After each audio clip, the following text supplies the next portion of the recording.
Bill Clark via Getty Images House GOP leaders Paul Ryan and Kevin McCarthy at the Capitol on May 16, with Democratic opposition to the current farm bill. They are navigating vying Republican factions to get it passed. 300 Washington, with GOP support for a farm bill wavering among moderates and conservatives, Republican leaders are facing a dilemma that may force them into a deal this week to at least temporarily kill a discharge petition on immigration, or not. House Freedom Caucus leaders emerged Tuesday night with a plan for more than a dozen members to withhold support for the farm bill until leaders agreed to vote on the so-called Goodlatte bill, a hawkish immigration measure authored by Bob Goodlatte, RVA, the chairman of the Judiciary Committee. Republican immigration advocates are using the Goodlatte bill as a vehicle to get a vote on a plan addressing the Deferred Action on Childhood Arrivals immigration program that Democrats would support.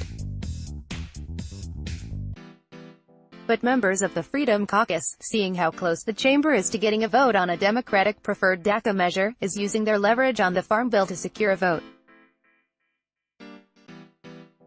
on the Goodlatte bill to, in their minds, effectively kill the DACA discharge petition and reset the clock on when GOP moderates and Democrats could get a vote on the issue. Problem with this plan is that it isn't clear whether voting on Goodlatte would kill the discharge petition.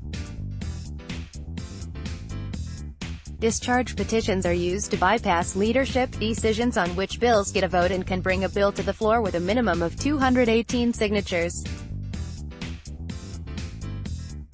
The current discharge petition is on a rule that would bring up Goodlatte and a number of other immigration proposals. Although conservatives in the Freedom Caucus think dispensing with Goodlatte would render the rule moot, it's possible that the Republicans and Democrats who support the discharge petition could change the rule. The uncertainty over the gambit is adding to the shakiness of the farm bill, as well as the Goodlatte bill, but GOP leaders say they would like to avoid all these complications by voting on the Goodlatte proposal only if it has the votes to pass.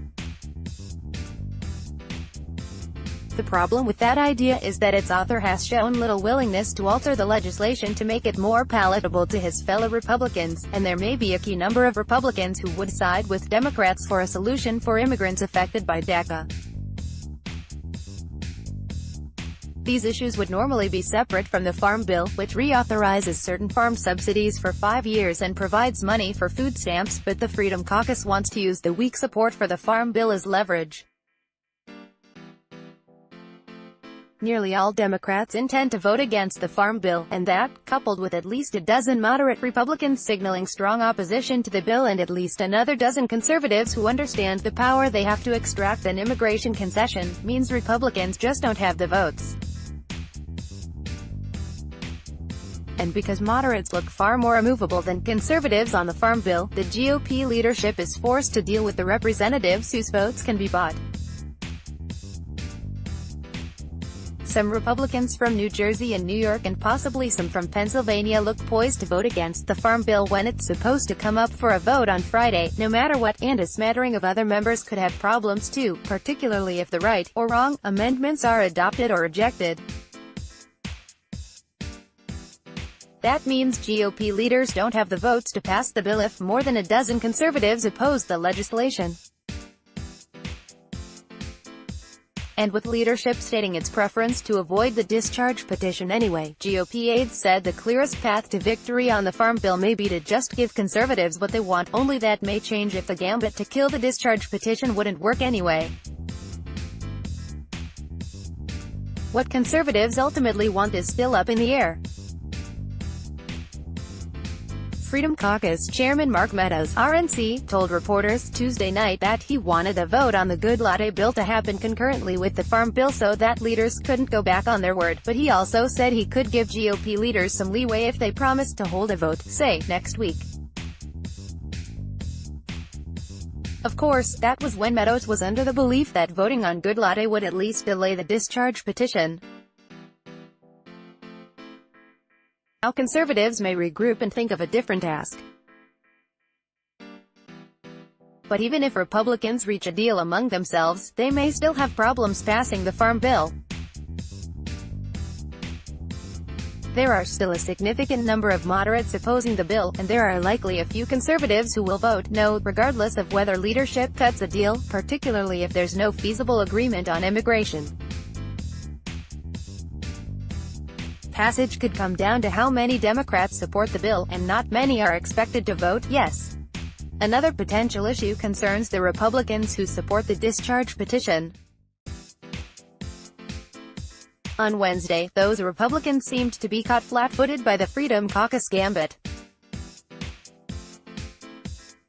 Ileana Ros-Lehtinen, our Florida, who told HuffPost she is voting against the farm bill, said she hadn't heard anything about conservatives trying to kill the discharge petition. And Mario Diaz-Balart, another pro-immigration Republican from Florida, said he was concentrating on appropriations, though he said he supported the farm bill. GOP moderates could still band together to oppose the farm bill if their leadership worked out some mechanism to give conservatives what they want by somehow killing the discharge petition, but there seems to be no organized effort to do that at the moment. Republicans have acknowledged that passing the farm bill with only GOP votes would be difficult, but they now find themselves negotiating against different factions of the conference.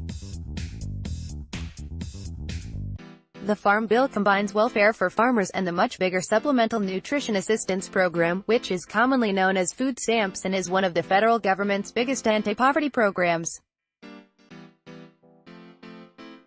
It helps 40 million Americans buy food every month. Most Republicans in Congress think there are too many people on the program who should be working instead, and House Speaker Paul Ryan, R. Weiss, has said reforming SNAP would make it easier for employers to fill available jobs.